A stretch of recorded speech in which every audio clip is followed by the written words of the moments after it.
Hello dear students, today we are going to talk about Ellingham diagram. सारी चीजें उसके बारे में हम कवर करेंगे, उसको कैसे अप्लाई करना है वो भी देखेंगे। Alright, first of all what is Ellingham diagram, क्या होता है? तो it is a graph between delta G versus temperature. तो इस तरह का एक ग्राफ होता है जिसमें एक्स एक्सिस पे हम लेते हैं टेम्परेचर। तो आप अलग अलग टेम्परेचर्स पे किसी रिएक्शन के लिए डेल्टा जी देखोगे। What is delta G? Delta G is change in Gibbs free energy which helps us in deciding the spontaneity of a process. कोई प्रोसेस होगा या नहीं होगा उसको देखने में हेल्प करता है, राइट? डेल्टा जी होता है delta H minus T delta S. तो अगर हम डेल्टा जी वर्सेस टी का ग्राफ ड्रॉ कर रहे हैं तो कैसा आएगा? y is equal to, this is x, तो y is equal to M X plus C. Slope अगर हम इस ग्राफ का देखें, स्लोप क्या है यार? Minus delta S, right? Minus delta S. तो अब स्लोप कैसे निकाला जाए? डेल्टा एस क्या है, ये कैसे निकाला जाए? तो guys, Ellingham diagram in particularly draw किया जाता है for formation of metal oxides. This is for formation of metal oxides. मतलब मुझे मान लो एक मेटल ऑक्साइड बनाना है XO। X is the metal. कैसे बनाएंगे? आप X मेटल लोगे जो कि सॉलिड स्टेट में होता है और इसको ऑक्सीजन के साथ रिएक्ट करोगे, ऑक्सीजन गैस के साथ एट डिफरेंट टेम्परेचर्स, तो XO मेटल ऑक्साइड बनेगा। इस रिएक्शन के लिए हम डेल्टा जी देख रहे हैं। तो अगर हम डिफरेंट डिफरेंट टेम्परेचर्स पे इसका ग्राफ देखें, slope is delta S minus. तो इसके लिए अगर एंट्रोपी चेंज देखा जाए, मतलब रैंडमनेस बढ़ रही है या घट रही है? बन क्या रहा है? मेटल ऑक्साइड जो कि सॉलिड है। और हमने लिया क्या था? एक्स लिया था जो सॉलिड था, लेकिन ऑक्सीजन तो गैस थी। तो किसकी रैंडमनेस ज्यादा है, रिएक्टेंट्स की या प्रोडक्ट्स की? क्लियरली रिएक्टेंट्स में गैस थी तो उसकी रैंडमनेस ज्यादा थी, लेकिन जब उससे मेटल ऑक्साइड बना तो रैंडमनेस कम हो गई। तो डेल्टा एस विल डिक्रीज, मतलब नेगेटिव आएगा। डेल्टा एस यानी कि एंट्रोपी घट रही है तो डेल्टा एस नेगेटिव आएगा। डेल्टा एस अगर नेगेटिव आया तो slope, guys, slope which is minus delta S, minus एक अलग से लगा हुआ है, डेल्टा एस भी नेगेटिव है तो माइनस माइनस प्लस हो जाएगा, राइट? तो स्लोप विल बी पॉजिटिव। इसका मतलब डेल्टा जी और टी का ग्राफ ऐसा पॉजिटिव स्लोप का आएगा। स्लोप है माइनस डेल्टा एस। इतनी बात क्लियर है? तो किसी भी मेटल ऑक्साइड को ले लो, ग्राफ जो है उसका पॉजिटिव स्लोप के साथ स्ट्रेट लाइन में इंक्रीज करेगा। ओके, अब डेल्टा जी हमें क्या बताता है? स्पॉन्टेनिटी के बारे में।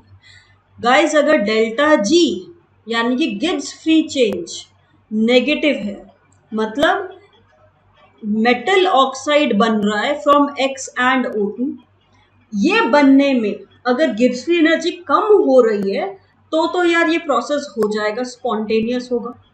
यानी कि डेल्टा जी अगर इस प्रोसेस के लिए नेगेटिव आ रही है तो हो जाएगा। लेकिन अगर डेल्टा जी पॉजिटिव आया, मतलब गिब्स फ्री एनर्जी बढ़ रही है, तो ये प्रोसेस नहीं होगा, ये नॉन स्पॉन्टेनियस हो जाएगा। ठीक, तो जैसे इस ग्राफ में आप y एक्सिस पे डेल्टा जी है और x एक्सिस पे t है। ये है जीरो, यानी कि यहाँ पे Gibbs free energy change zero है, कोई चेंज नहीं हुआ। ये है टेम्परेचर। तो अगर हम यहाँ देखें 500 पे, 700, इन पे डेल्टा जी क्या आ रहा है? यहाँ पे आप प्लॉट करके देखो, 500 पे डेल्टा जी ये आ रहा है। This is something between -200 and -500, so it is negative, right? ऐसे ही 700 पे यार ये जीरो हो गया। 1000 डिग्री सेल्सियस पे तो डेल्टा जी जीरो के ऊपर चला गया, कुछ यहाँ आ रहा है ना? जीरो के ऊपर है तो डेल्टा जी इसके लिए पॉजिटिव है। तो क्या 1000 डिग्री सेल्सियस पे ये ऑक्साइड बनेगा? नहीं बनेगा। 1000 डिग्री सेल्सियस पे ये ऑक्साइड जो है XO विल बी अनस्टेबल, क्योंकि उसके लिए डेल्टा जी पॉजिटिव है, वो बनना फेवरेबल नहीं है। ये थर्मोडायनेमिक स्टेबिलिटी इंडिकेट कर रहा है, मतलब कि 1000 पे गए और आपने मेटल ऑक्साइड बनाने की सोची, लेकिन 1000 पे भाई वो थर्मोडायनेमिकली अनस्टेबल है, तो कैसे बनेगा? तो अगर 1000 डिग्री सेल्सियस पे मेटल ऑक्साइड है लेकिन वो अनस्टेबल है, तो इंस्टेड वो टूट जाएगा, अपने मेटल और ऑक्सीजन गैस को रिलीज कर देगा, वो टूट जाएगा। ठीक है, so this graph helps us in indicating the thermodynamic stability of oxide. Now how do we use this graph? Say I have two different graphs, एक है ए मेटल के लिए और दूसरा है बी मेटल के लिए। ए ऑक्सीजन के साथ रिएक्ट करके बना रहा है AO2 और बी ऑक्सीजन के साथ रिएक्ट करके बना रहा है BO। मेटल ऑक्साइड कैसे भी बन सकता है, वो तो वैलेंसी पे डिपेंड करता है। दोनों का ग्राफ पॉजिटिव आ रहा है, ठीक है ना। चलो अब 500 डिग्री सेल्सियस पे देखते हैं कि डेल्टा जी इनके लिए क्या है। तो अगर मैं इसको प्लॉट करूं, ये लो करा, ठीक है, तो A के लिए डेल्टा जी है 200 और B के लिए डेल्टा जी है 300। तो किसका बनना फेवरेबल है? Delta G for formation of AO2 is -200 kilojoule and for BO2 it is -300 kilojoule. किसका बनना ज्यादा फेवरेबल है? Who is thermodynamically more stable? Clearly इसके लिए डेल्टा जी ज्यादा नेगेटिव है, तो this is more stable, that means it is more favourable. इसका बनना यार ज्यादा फेवरेबल है ना। ठीक है, तो अब हम इसको मेटलर्जी में कैसे अप्लाई करेंगे? मेटलर्जी में जब हम मेटल को एक्सट्रैक्ट कर रहे होते हैं ना ओर से, एक स्टेप आता है जहां पे कि हमें मेटल ऑक्साइड से मेटल बनाना पड़ता है। मतलब मेटल का ऑक्साइड है, इसमें से ऑक्सीजन मुझे हटा के मेटल लगा बनाना है। तो यार अगर ऑक्सीजन हटाना है मतलब मुझे इसका रिडक्शन करना है। रिडक्शन करने के लिए मुझे कोई एक रिड्यूसिंग एजेंट की जरूरत पड़ेगी जो कि इसमें से ऑक्सीजन निकाल दे, है ना। तो ये रिड्यूसिंग एजेंट कैसे चूज करें, कौन सा चूज करें जो कि फेवरेबली ये बना दे, उसके लिए हम एलिंगम डायग्राम इस्तेमाल करते हैं। समझ आए मेटलर्जी में कहाँ यूज है एलिंगम डायग्राम का, कैसे यूज करेंगे? देखो, जैसे AO2 और BO है, ये दोनों मेटल ऑक्साइड है। तो लेट्स से पहला इक्वेशन, मुझे AO2 से A बनाना है, तो क्या मैं इसको रिड्यूस करने के लिए B का इस्तेमाल कर सकती हूँ? अगर मैं AO2 के साथ B इस्तेमाल करूं तो AO2 से तो बन गया A, लेकिन B से बन जाएगा BO2। ठीक है, क्या ये रिएक्शन फिजिबल होगी या नहीं? इसके लिए आप चेक करोगे इस रिएक्शन का डेल्टा जी। इस रिएक्शन में दो रिएक्शंस हैं। सबसे पहला रिएक्शन है B से BO2 का बनना, जिसका डेल्टा जी कितना है? -300 एट 500 डिग्री सेल्सियस। और दूसरा AO2 से A का बनना। AO2 से A के बनने के लिए डेल्टा जी हो गया -200 से +200, क्योंकि -200 तो तब था जब A से AO2 बन रहा था, A से मेटल ऑक्साइड बन रहा था। यहां हम मेटल ऑक्साइड से A बना रहे, ठीक है ना। इसके लिए है -300। तो इस ओवरऑल रिएक्शन को अगर हम देखें तो डेल्टा जी क्या आएगा? -300 + 200 यानी कि -100 नेगेटिव आ रहा है। तो हाँ यार ये फेवरेबल है, ये कर सकते हैं। तो हम क्या कर रहे हैं? AO2 को रिड्यूस करने के लिए जो उसके नीचे वाला मेटल है उसको एज रिड्यूसिंग एजेंट ले रहे हैं। Any metal lying below can reduce metal oxide of other metal which is lying above in the diagram। तो जो मेटल ऊपर हैं उनके ऑक्साइड को रिड्यूस अगर करना है तो उसके नीचे वाले मेटल्स को आप ले लो एज रिड्यूसिंग एजेंट्स।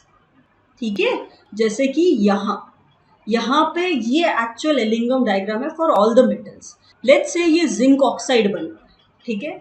अगर मुझे जिंक को रिड्यूस करना है तो इसके नीचे क्या आ रहा है, इसके नीचे एल्यूमिनियम आ रहा है, मैग्नीशियम आ रहा है, तो मैं इनको एज रिड्यूसिंग एजेंट लूं फॉर जिंक, ठीक है, ओके।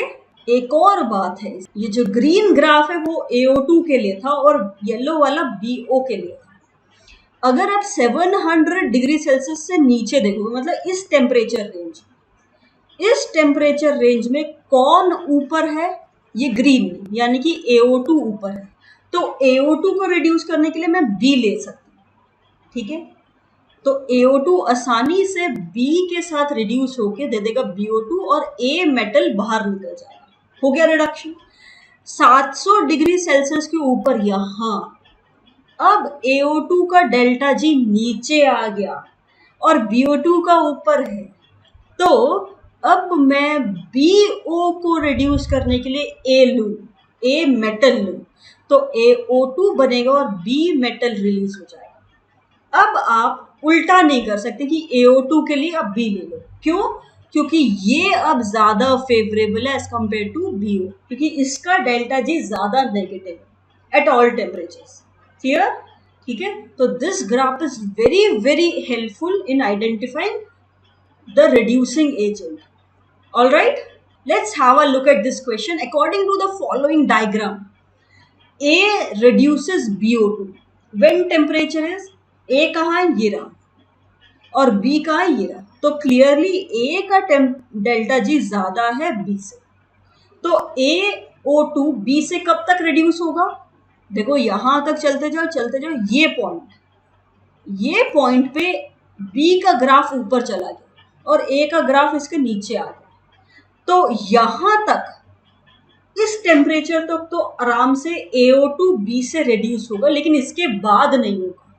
तो 1600 डिग्री सेल्सियस यहाँ पे दिए, 1400 डिग्री सेल्सियस से ऊपर, 1400 डिग्री सेल्सियस से नीचे नहीं, ये तो नहीं है, इसके बीच में नहीं, इससे कम ये भी नहीं। तो जो बेस्ट ऑप्शन है वो 1400 डिग्री सेल्सियस से ऊपर है, right. Next, an Ellingham diagram provides information about. So guys, ये मैंने इस सेशन में बीच में बताया है कि किस लिए हम इसको यूज करते हैं।